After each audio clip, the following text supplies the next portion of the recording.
In this episode, we're tearing down a KTM 790 engine. This machine is the DNA behind the CFMOTO 800 series. It's also the root of the Kove 800.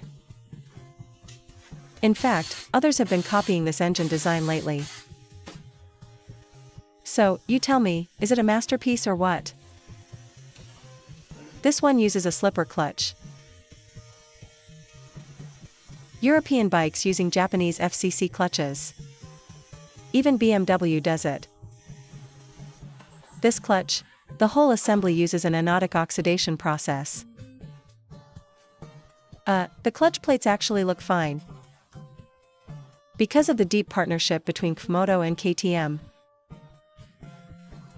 CFMOTO's 800 engine is essentially this exact machine, just with a different badge. The internal components are identical. You can check my August teardown video of the 800 metric tons. As for the fault with this unit, the owner reported abnormal noise and a misfire, cylinder drop. Hearing that, I started suspecting the hydraulic tensioner was acting up. Take a look at the camshaft bearing cap. There are some slight marks, but it feels smooth to the touch. Just a quick soak and a rub with 2000 grit sandpaper will do. Now let's look at the corresponding camshaft. Visually, the camshaft surface looks like it's been scored, but you don't really feel much when touching it. This is a lightweight alloy steel camshaft. European bikes have always used high-quality materials for their engines. The intake lobes don't have any major issues. You can see some more marks on the camshaft seat here, but it's not a big deal. It won't affect performance, since these camshaft rockers rely on these oil jets for spray-type lubrication. When the weather is cold, it's the same old rule. Warm up the engine, otherwise, the camshafts and rockers will suffer from accelerated wear. Removing the cylinder head. Look at this, one valve has snapped off completely. And it's absolutely trashed the valve seat. The remaining 3 valves are toast as well. It's a pretty brutal sight. Fortunately, it's reparable. I'll get 4 new valves and press in a new seat.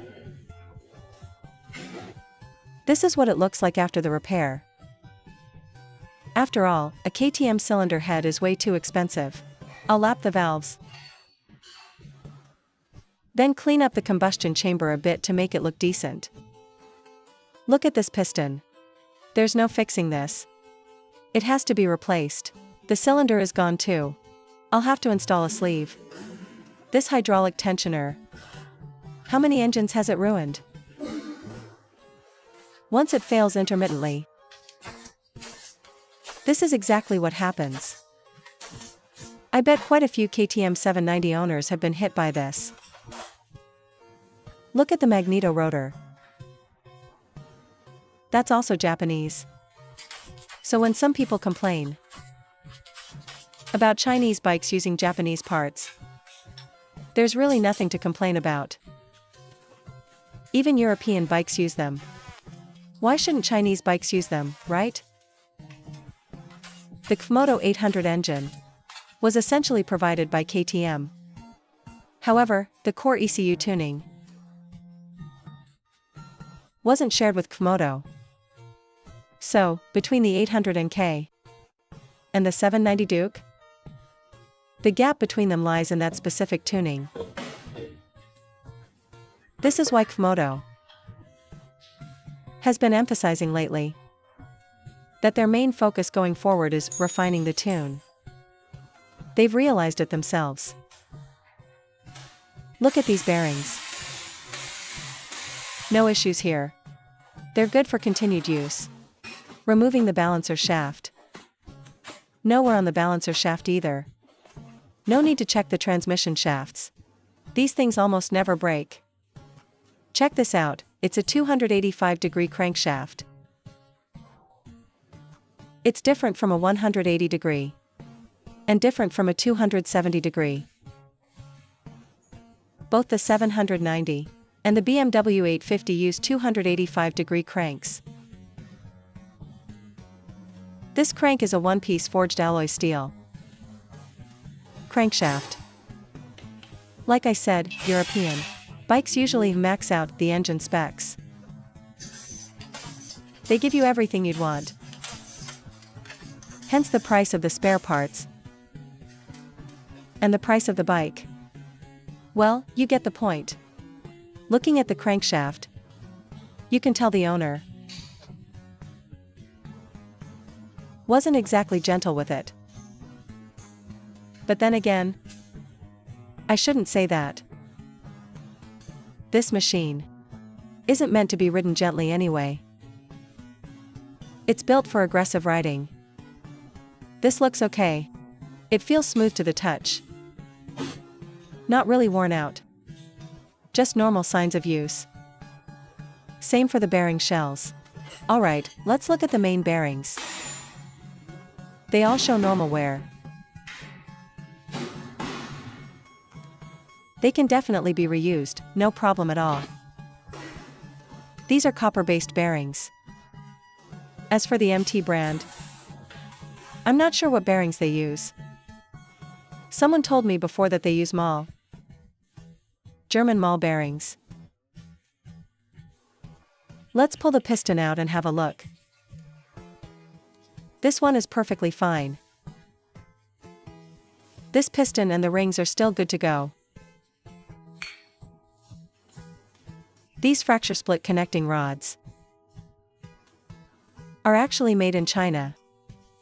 Even if it's not a CKD, local assembly, version, the rods on the imported versions are ours too.